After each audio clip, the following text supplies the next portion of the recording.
give an enormous applause for Ron Finley, a very special urban gardener from South Central LA. Here he is.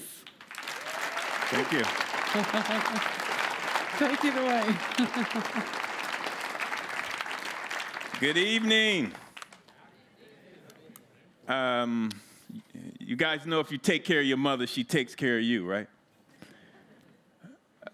What I gotta say though, this is not fair that I'm the only black guy that's been on stage that I've seen.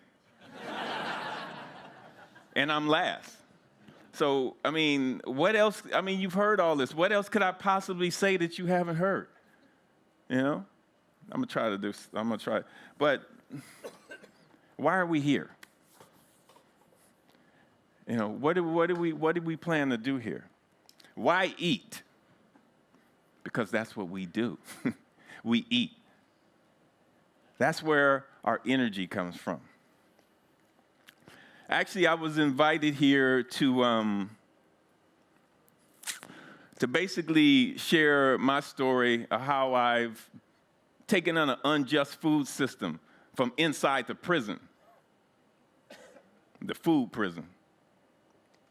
So I refuse to be a brick in the wall that was designed and built for me.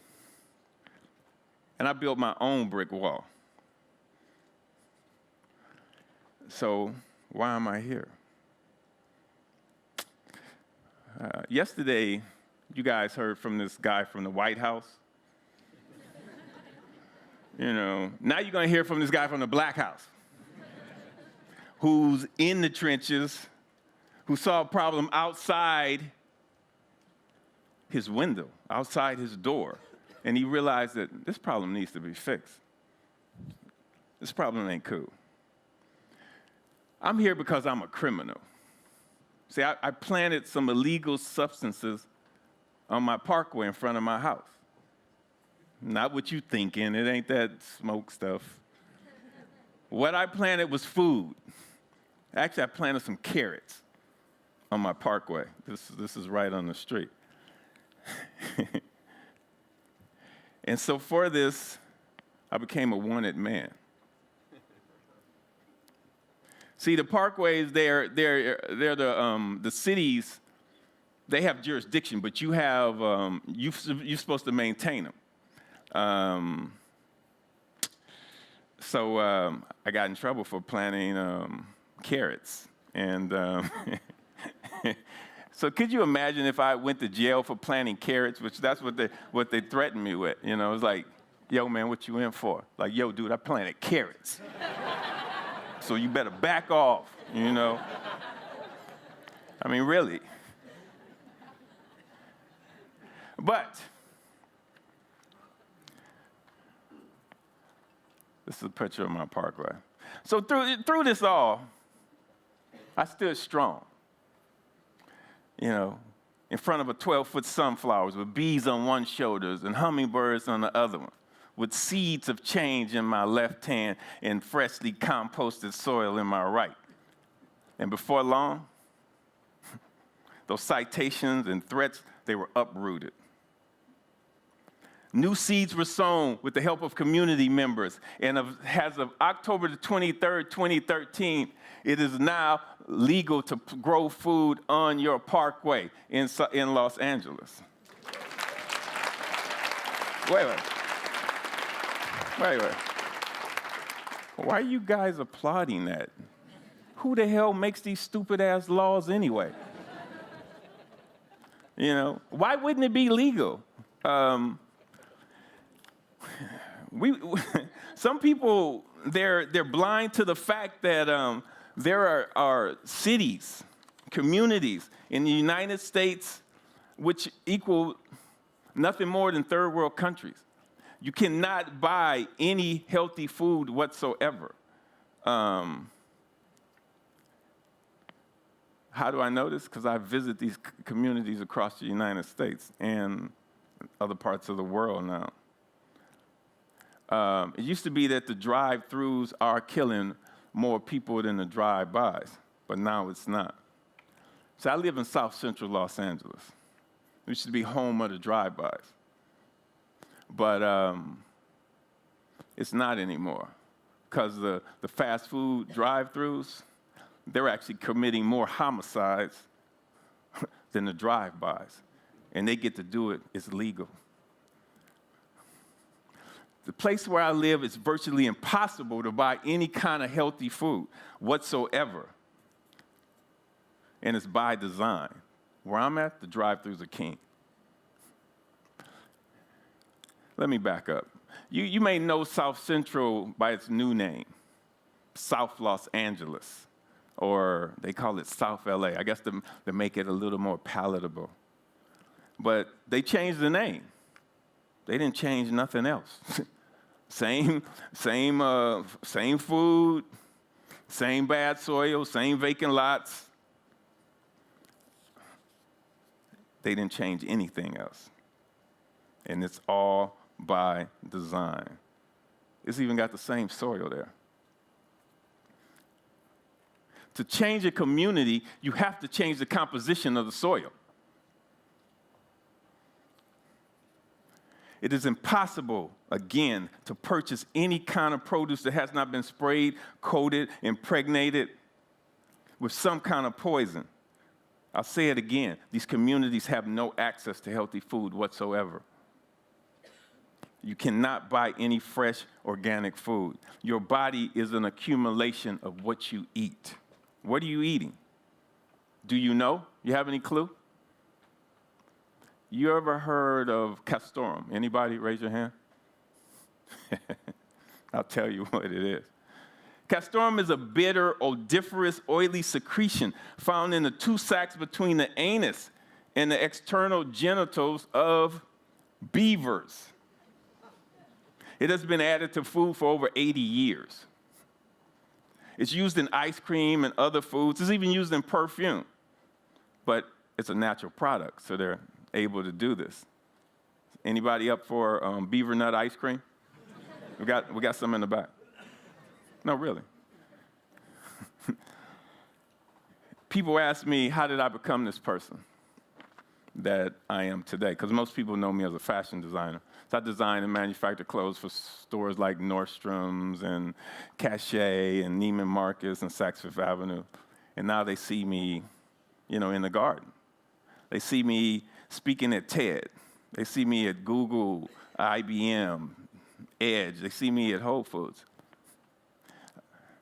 And now they see me traveling around the world to places like Qatar and Greece and Oman and Canada and Hawaii, speaking on how the food issue or the lack thereof. Wait till they hear I was in Stockholm and to speak at EAT conference, even though I'm the last person. And even after Richard Horton stole my speech. That speech he gave, that was mine. He found it in the elevator. I look outside my window, and my neighborhood is being terrorized, occupied, poisoned, and murdered by cheap fast food and the drug companies. Then I get on a plane and I realize it's the whole world. It's not my little small village. It's the whole world village that is being terrorized by these food companies. The food system in America has been designed to slowly poison you with processed food that in turn brings you to the doorsteps of medical clinics that were designed to happily cut you open and prescribe more chemicals and drugs to keep your body propped up and adequately medicated and functioning until you need more drugs or your legs amputated. People are not dying of starvation. They're dying from abundance. And it's an abundance of too much food that is non-food. It's not really food. This is not by choice of the consumers. This is by design of the producers. And it used to be almost an ethnic or a color thing. Now they don't care. It's worldwide. I feel the current food system in America especially is the biggest threat to our national security. It is the criminal in this story, not I, but really it's everyone who eats processed, chemically laced, modified foods. We are its accomplice. Gardening is the gateway to save the world. People ask me, why do I do this? Because people are dying from preventable diseases that are man-made. Some U.S. corporations have the honor of exporting one of America's favorite activities right now to other parts of the world, and that's obesity. Obesity is now an activity that is practiced all over the world. And this is why. Greed. It's the only reason. But we must turn that greed into seed. And what we must do is feed. And what we have to do this is with the utmost speed. My message is simple. It's real simple. Just plant some shit. Wherever you go, that's what we got to do. I grow food on the streets of South Central Los Angeles. I plant beauty and inspiration in the concrete jungle that is South Central. To change a community, you have to change the composition of the soil. So I set out to do just that by planting gardens and offering food that nature supplies while showing people that you can design your own life. You don't have to live the life that's been designed for you. Food is the problem, and food is the solution. Let me back up. Bad food is the problem, and nutritious food is the solution. You know, it was real cool. It's cool to have, you know, your parkway littered with rancid mattresses, toilets, used condoms, and tires. But you plant a carrot, and all hell breaks loose. Headquarters, I think we got a problem. There's a black male on the street planting food. Yes, food, and he has a shovel. I think we're gonna need backup. You know, people ask me, what was my inspiration? Real quick. Who in here, stand up. I know you guys need to stand up anyway, you're probably tired. Who in here has to know somebody with some form of suffering from some form of cancer who have died recently with some form of cancer? Stand up.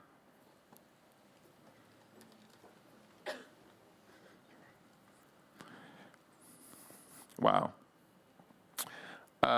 Why are we allowing this to happen? I mean, that's more than 7/8 of the room that's standing up. Thanks. We have to change that. Now you know what. Now you know what has inspired me. Type 2 diabetes has inspired me. Childhood obesity has inspired me. Grade school kids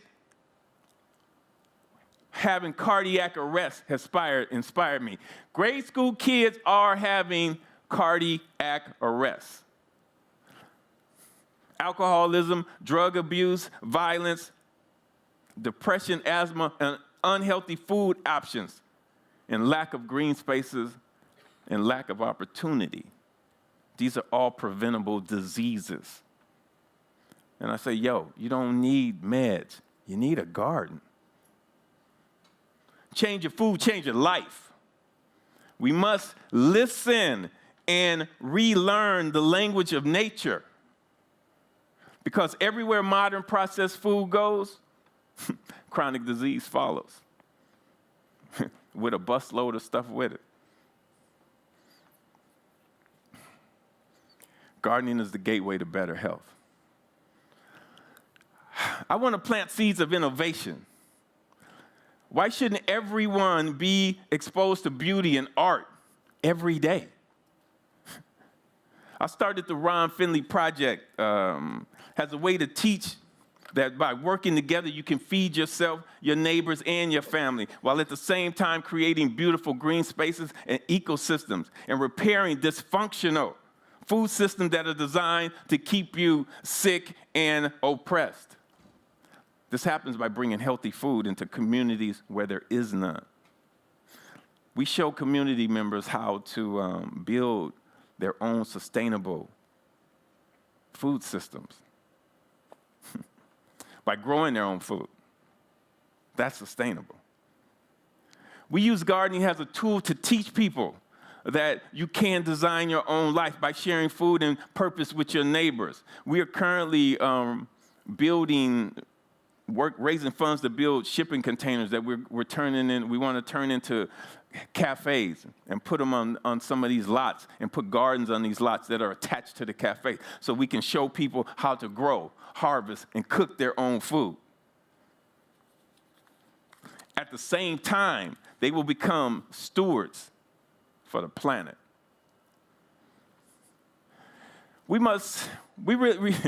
really need to take better care of our mother. If you take care of your mother, she takes care of you. If you feed your mother, she feeds you. And right now, our mother could use some tender love and care. The way we treat this planet, it actually needs triage. Mother Nature does not waste anything. We do. A leaf falls for a reason in a particular season. That's by design. That's a beautiful thing. And then we have compost, which compost changed my life. I mean, when I see piles of leaves now, my nipples get hard. You know, I mean, when you think of how simple and how complex compost is, which we all need to be doing. Mother Nature does it, and nobody needs to have to tell her about it. Think about it. Mother Nature is the most prolific artist in the universe. My money's on Mother Nature. You can't cut a deal with Mother Nature. Ask those clowns on Pompeii. You can't do it. She always wins, always. When we heal Mother Nature, we heal ourselves. It's our asses we need to be worried about. We need to create a sustainable world where we can sustain ourselves. Let's supply people with the tools to change their lives. Why not teach kids how to think and not what to think? And who the hell came up with this think outside the box bullshit? There is no fucking box. There's no box. Let's just think. Let's just think big. Okay? That's wrong with a lot of these kids. They're living in a box. They don't even know that a dream is infinite. Their dreams have parameters on them already. Let's prepare kids for the university and the universe. I want more kids to be able to show their gifts instead of grooming them for the prison industrial complex. We must let them know they have an obligation to be brilliant, to be happy, to be beautiful, that they have the right to shine. Let's stop missing out on brilliance no matter what color it is, no matter where it comes from. I want the same for my children that you want for yours. Let gardening be your weapon of mass creation. I have people all over the world who come and see my garden because of what it represents. It's been featured in magazines from Russia to Greece but the biggest thing, what I love, is the impact that's had in my immediate community. People come by my garden every day. Parents bring their kids by the garden to get closer to nature. Truth is, you can never get closer to nature than you already are. Look in the mirror, we're nature. And that's what we seem to have forgotten. And there's always somebody to ask me, well, how much food can you really grow on a piece of land like? And I'm like, I don't care. I'm not a scientist. I'm not a statistician. I don't grow food. I grow people. Food is a byproduct of growing people. It's all about putting them in the soil. Gardening is the gateway to a healthier lifestyle. We need to start replicating nature in everything we do. Technology, architecture, the way we live. I plant like nature. Everything goes back. There is no waste. Somebody said to me yesterday, I can never rid the entire world of noxious problems, but I can patiently cultivate the good earth around my 2 feet and grow what I wish to see in my own backyard, or in my case, my own world. I've had students from Harvard University come to see my garden. If my garden can have this kind of effect on the world in my neighborhood, imagine what would happen if we had a garden on every block, on every corner.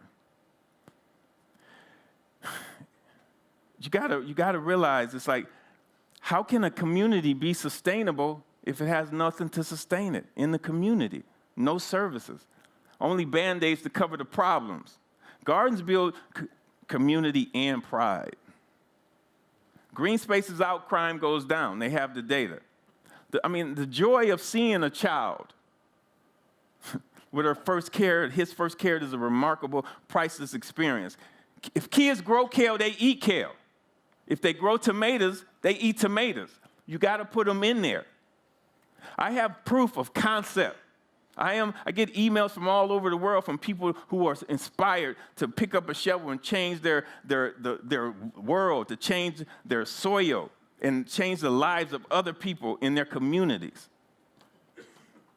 We in this room, we're suffering from this, infobesity. It's like an overconsumption of information. Are we going to use this information? What are we going to do with it? The next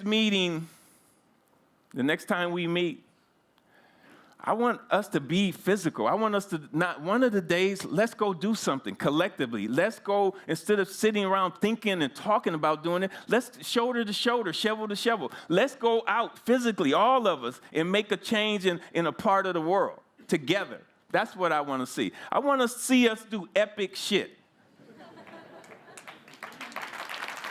Okay? I don't want to sit around and talk. Let's do something. Let's show the people, we're preaching to the choir. We all know the problem here. Let's go show the others that don't. That's what we should be doing.